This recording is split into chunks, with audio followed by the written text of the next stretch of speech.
Hello students, आज हम start करने वाले हैं accounting for partnership firm fundamentals. तो फंडामेंटल्स में सबसे पहले आपको बेसिक्स पता होनी चाहिए। तो यहाँ पे आपके पास जो मैं पूरा फंडामेंटल के अंदर एक पूरा बेसिक जो है वो आउट लेके आई हूँ। उसके बाद मैं न्यूमेरिकल्स का भी एक वीडियो लेके आऊंगी। तो सबसे पहले आपको पता होना चाहिए कि what do you mean by the partnership. Partnership is an agreement between the two or more persons who enter into the business with a view of earning profit. मतलब दो या दो से ज्यादा जितने भी बंदे हो सकते हैं तो वो पार्टनरशिप के अंडर आते हैं। तो मिलकर उनका मेन मोटिव होता है कि प्रॉफिट अर्न करना, और उनका जो भी प्रॉफिट हो या फिर लॉस हो वो सभी पार्टनर्स को बराबर बराबर में या फिर एक प्रिस्क्राइब्ड रेशियो में जो होता भी है उसके अकॉर्डिंगली उनको बांटना पड़ता है।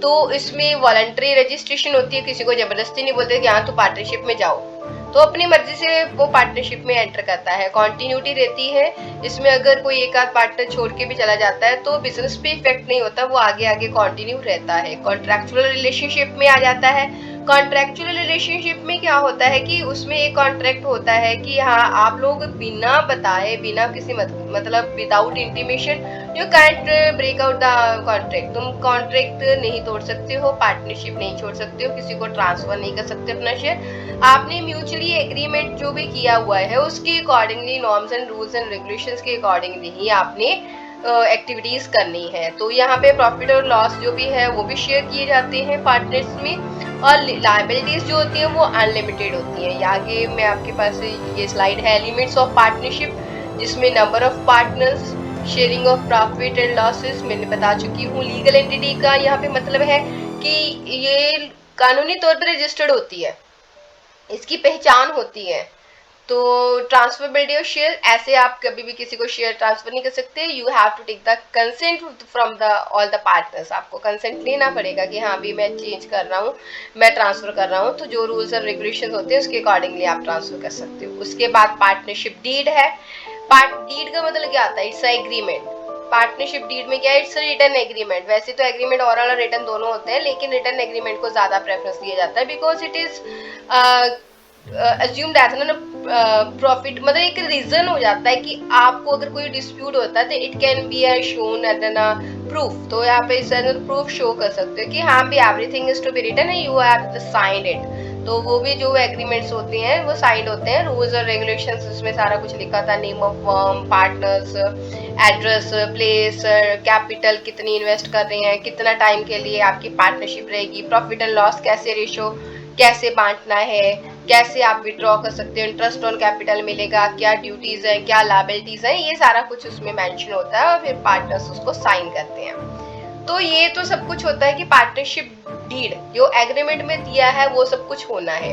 अगर पार्टनरशिप डीड ना दी हो तब क्या रूल्स होते हैं? यानी कि पार्टनरशिप डीड नहीं है, यू मतलब वैसे ही बिजनेस स्टार्ट हुआ, कोई एग्रीमेंट नहीं हुआ है, तो उसमें क्या है? प्रॉफिट शेयरिंग रेशियो क्या होगी? इक्वली होगी। चाहे किसी ने 10 लाख की कैपिटल लगाई, किसी ने 5 की लगाई, किसी ने 1 की लगाई, प्रॉफिट सबको इक्वल आएगा अगर उसमें पार्टनरशिप डीड नहीं है।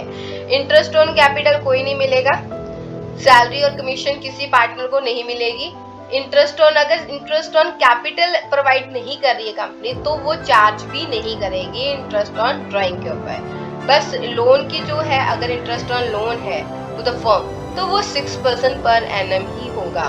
बट ये जो 5 रूल्स मैंने बताए हैं, it is only in the case of the absence of the partnership deed. जब पार्टनरशिप डीड ना दी हो तब हमने ये रूल्स अपनाने हैं। अदरवाइज अगर पार्टनरशिप डीड में दिया है कि 3:5 या 7 जैसे भी इस रेशियो में बांटना है प्रॉफिट, तो उसी रेशियो में जाएगा। इंटरेस्ट ऑन कैपिटल बोला है लगना है तो वो लगेगा। अगर ऐसा कुछ भी रिटर्न में नहीं है तब ये वाले रूल्स जो हैं एप्लीकेबल होंगे। उसके बाद आता है profit and loss appropriation account. क्या होता है profit and loss appropriation account? से पहले मैं एक थोड़ा सा आपका दिमाग में पुरानी चीज लेके आती हूँ कि जब हमने +1 में ट्रेडिंग अकाउंट करते हैं, फिर प्रॉफिट एंड लॉस अकाउंट करते हैं, तो ट्रेडिंग में आपका ग्रॉस प्रॉफिट निकलता था। ग्रॉस प्रॉफिट से आपके पास नेट प्रॉफिट आता था, फिर वो नेट प्रॉफिट आपके पास खत्म, नेट प्रॉफिट निकाल दिया, उसके बाद आपका लॉस था भी, आपके उसके बाद कोई अकाउंट नहीं बनता था। अब इसमें क्या है? नेट प्रॉफिट से आगे जो अकाउंट बनेगा that is a profit and loss appropriation account. यानी कि उसमें आपने बताना है कि जो नेट प्रॉफिट है वो कैसे डिस्ट्रीब्यूट होगा पार्टनर्स को। वो profit and loss appropriation account आता है। ये प्रॉफिट एंड लॉस एप्रोप्रिएशन का परफॉर्मा है जिसमें आपके पास इस साइड पे जो मैंने दिया है बाय टू नेट, यहाँ पे नेट प्रॉफिट दिया हुआ है बाय वाली साइड में, तो ये प्रॉफिट एंड लॉस से ब्रॉट डाउन किया गया है कि जो जितना आपके पास आया है प्रॉफिट वो आ जाएगा कंपनी का। उसके बाद कंपनी ने कहाँ कहाँ उसको यूटिलाइज किया है, इंटरेस्ट ऑन कैपिटल है, सैलरी है, कमीशन है, इंटरेस्ट ऑन लोन है, तो ये चीजों के लिए उसको यूटिलाइज किया है। यहाँ पे इंटरेस्ट ऑन ड्राइंग जो है वो उनके लिए बेनिफिट हो जाएगा, क्योंकि जब कोई पर्सन विड्रॉ करवाता है मनी, तो वहां से जब विड्रॉ करने के बाद ड्राइंग्स लेता है तो उसके ऊपर वो इंटरेस्ट प्रोवाइड करता है, तो वो just like an income for the company. But interest on capital तो वो कंपनी को पे आउट करना पड़ता है कैपिटल पर, वो पार्टनर्स के लिए इनकम है। तो यहाँ पे इंटरेस्ट ऑन ड्राइंग पार्टनर के लिए चार्ज है और इंटरेस्ट ऑन कैपिटल पार्टनर के लिए सोर्स ऑफ इनकम है। Salaries, commission and interest on partners loan, ये सब कुछ यहाँ पे आ जाएगा। यानी कि आपका नेट प्रॉफिट कैसे कैसे डिस्ट्रीब्यूट हुआ है वो चीज जो है profit and loss appropriation account में आती है। तो this is the difference between the profit and loss and the profit and loss appropriation account. It's very simple कि प्रॉफिट एंड लॉस कब बनता है, ट्रेडिंग अकाउंट में के बाद में आपके पास P&L अकाउंट बनता है। तो it is prepared after profit and loss account. मैंने आपको पहले बोला था कि प्रॉफिट एंड लॉस से हम नेट प्रॉफिट को फाइंड आउट करेंगे और नेट प्रॉफिट की एलोकेशन हम प्रॉफिट एंड लॉस एप्रोप्रिएशन में करेंगे। ये आप सारा जो पढ़ लेना। तो उसके बाद आ जाता है कैपिटल अकाउंट्स ऑफ पार्टनर्स। इसमें क्या होते हैं, फिक्स्ड कैपिटल और फ्लक्चुएटिंग कैपिटल, दो तरीके के अकाउंट बनते हैं।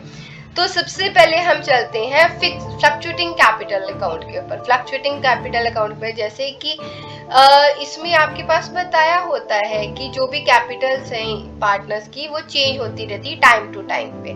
तो कंपनी क्या करती है, उसके लिए एक सिंगल अकाउंट बना लेती है कि हमें बार बार चेंजेस सारे अकाउंट में ना करके सिर्फ कैपिटल में ही चेंज करनी पड़े। कभी एडिशनल कैपिटल हो रही है, कभी विड्रॉ हो रहा है, कुछ भी है, तो उसके लिए एक अलग से अकाउंट बनाते हैं। पूरे अकाउंट को उसमें मर्ज नहीं किया जाता है। That is known is in capital account. It's a form of capital account where is a to balance brought down is to be mention, यानी कि ओपनिंग बैलेंस आ गया कैपिटल का, interest on capital, commission, salary, share of profit, इसके साथ वो जो उनका कैपिटल है वो इंक्रीज होता है पार्टनर्स का। तो उसकी साइड पे दूसरी साइड पे विड्रॉज आ गया, ड्राइंग्स आ गई, इंटरेस्ट बैलेंस कैरी डाउन आ गया, ये सब कुछ इसमें आ जाता है फ्लक्चुएटिंग में। तो इसमें आपके पास दोनों चीजें इकट्ठी लेके चल रहे हैं।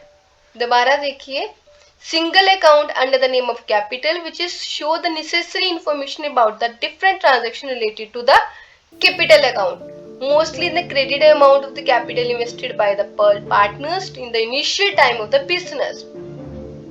यानी कि यहाँ पर आप क्या करते हो, दोनों को यहाँ पे जो भी कैपिटल आ गई और दूसरा आ जाता है कि कैसे वो इंक्रीज हो रही है और डिक्रीज हो रही है। अब यहाँ पे इनिशियल कैपिटल आ गई ओपनिंग, और इंटरेस्ट ऑन कैपिटल आता है, कमीशन आता है, सैलरी आती है, तो इससे क्या आता है, पार्टनर्स की कैपिटल इंक्रीज हो जाती है। तो इस साइड से वो इंक्रीज शो कर रही है और इस साइड से कैपिटल इंटरेस्ट ऑन ड्राइंग है तो वो कैपिटल डिक्रीज हो रही है। इंटरेस्ट ऑन कैपिटल है तो कैपिटल आपकी यहाँ पे भी पे आउट करना पड़ रहा है तो डिक्रीज हो रही है। तो यहाँ पर बैलेंस कैरी डाउन आप फाइंड आउट करते हो फ्लक्चुएटिंग कैपिटल में, ये चीज है। अब आ जाता है फिक्स्ड कैपिटल अकाउंट। अगर वो कंपनी के पार्टनर्स चाहते कि हमारा जैसे कि इसमें सारा कुछ बीच में ही था, कैपिटल भी थी और ये सब कुछ था, वो नहीं चाहिए उनको। वो कहते हैं कि सब कुछ अलग से चले, मतलब बीच में मैशअप ना हो। तो उसके लिए क्या करते हैं, फिक्स्ड कैपिटल अकाउंट में क्रिएट करते हैं। फिक्स्ड कैपिटल अकाउंट में क्या आ जाता है कि partners prepare fixed account with the basic capital related to the transactions. Unlike the capital account, under these repetitive capital related transactions does not affect the capital balance. इसमें क्या जाता है, fixed capital account में आपके पास दो accounts बनाते हो। सबसे पहले आ जाती है एडिशनल कैपिटल, आ जाती है permanent withdrawal of the capital. Additional capital आती है कि आपने पहले एक बार बिजनेस में पैसा लगा दिया, फिर आप कहते चलो जी मैं और पैसा लगाता हूँ, तो वो एडिशनल कैपिटल आ जाती है। उसमें सिर्फ कैपिटल की ट्रीटमेंट रहेगी, कितना आपने एड अप किया, कितना आपने विड्रॉ किया है, वो एडिशनल कैपिटल के अंडर आ जाती है पार्टनर्स कैपिटल में अकाउंट में। यहाँ पे देखिए, यहाँ पे के पास बैलेंस कैरी डाउन आ गया, यहाँ पे ब्रॉडाउन था, ब्रॉडाउन में आपने एडिशनल कैपिटल इंट्रोड्यूस की है, वो सारी की सारी। ये वाला जो first one partners capital account है, ये सिर्फ पार्टनर की कैपिटल को ही शो करेगा, इसमें कोई और ट्रांजेक्शंस नहीं आएंगे। और उसके अलावा अब जो हमने उसमें फ्लक्चुएटिंग में किया था interest on capital, salary, commission, अब ये कहाँ जाएगी? ये जाएगी करंट अकाउंट में। फिक्स्ड कैपिटल अकाउंट जब बनाते हैं तो कैपिटल अकाउंट अलग बनता है और करंट अकाउंट अलग बनता है। जो बाकी की ट्रीटमेंट्स है, interest on capital, drawing, salary, commission, ये सब कुछ जो जाएगा ये करंट अकाउंट में चला जाएगा। यानी कि यहाँ पर दो सेपरेट अकाउंट बनेंगे, एक कैपिटल, एक करंट अकाउंट बनेगा। तो this is the difference between the fixed capital and fluctuating capital.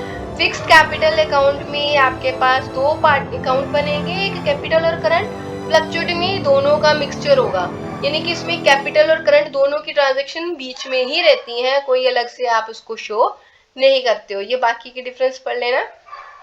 Current account और कैपिटल अकाउंट का डिफरेंस है, इसमें कैपिटल अकाउंट में सिर्फ कैपिटल की ट्रांजैक्शंस रहती हैं, करंट में सिर्फ बाकी की जो भी इंटरेस्ट, सैलरीज वगैरह आती है वो आ जाता है।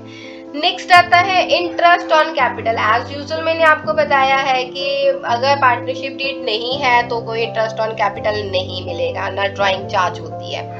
बट अगर ये यहाँ पर मेंशन किया है कि इंटरेस्ट ऑन कैपिटल इतना है, इंटरेस्ट ऑन ड्राइंग इतना है, तो उसके अकॉर्डिंगली हमें चार्ज करना पड़ता है। तो इंटरेस्ट ऑन कैपिटल और ड्राइंग के जो ये मैंने सिर्फ थ्योरी बताई है, इसका न्यूमेरिकल लेके हम जल्दी 1-2 दिन में आपके पास वीडियो पहुंच जाएगी, जिसमें आपके पास इंटरेस्ट ऑन कैपिटल कैसे सॉल्व आउट करते हैं, इंटरेस्ट ऑन ड्राइंग कैसे सॉर्ट आउट करी जाती है। तो इंटरेस्ट ऑन ड्राइंग दो तरीके के साथ आती है, प्रोडक्ट मेथड और एवरेज मेथड। प्रोडक्ट मेथड में क्या है, व्हेन अमाउंट डिफरेंट अमाउंट, जैसे किसी दिन 500, किसी दिन 700, किसी दिन 5000, किसी दिन 10,000, अलग अलग अमाउंट विड्रॉ करवाई है, अलग अलग डेट्स पे करवाई है, तो हमारे लिए मुश्किल हो जाता है कि हम कैसे उनको फाइंड आउट करते हैं। तो उसके लिए प्रोडक्ट मेथड यूज किया जाता है। एवरेज मंथ मेथड में आ जाता है, if same amount is withdrawn at the same date पे निकाल रहे हैं, सेम अमाउंट निकाल रहे हैं, तो वो सब कुछ क्या आ जाता है, एवरेज मेथड के अंदर आ जाता है। तो आगे calculation of interest on drawings है कि आप मंथली करते हो, क्वार्टरली करते हो, हाफ ईयरली करते हो, 6 मंथली करते हो, तो बिगिनिंग में करते हो, एंडिंग में करते हो, मिड में करते हो, तो उसके लिए हम ये वाला चार्ट जो है ये फॉलो करेंगे। इसका न्यूमेरिकल पे आपको ये ज्यादा क्लियर होगा। सैलरी एंड कमीशन आती है, अगर उसमें मेंशन किया है कि सैलरी इतनी मिलेगी, कमीशन इतनी मिलेगी, पर एनम की मिलेगी, पर मंथ की मिलेगी, तो वो हम उस हिसाब से कैलकुलेट करते हैं। कमीशन में आ जाता है, जैसे हमने +1 में मैनेजर की कमीशन को कैलकुलेट करते थे बिफोर चार्जिंग और आफ्टर चार्जिंग। यहाँ पे भी दो ही चार्ज मतलब वे हैं कमीशन को चार्ज करने के, before net profit before charging, net profit after charging. Now how to calculate the remuneration to the यानी salary to the working partners। तो ये होता है कि हमने प्रॉफिट में से देना है, इंटरेस्ट देना है, कैसे देना है वो सब कुछ डीड में मेंशन होता है।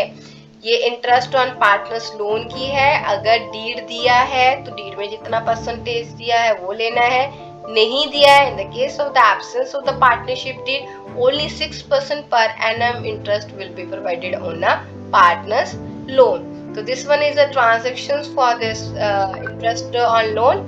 उसके बाद आपका ये टॉपिक थियरी पार्ट तो कंप्लीट है, न्यूमेरिकल पार्ट हम जल्दी लेके आएंगे। Now it's quiz time.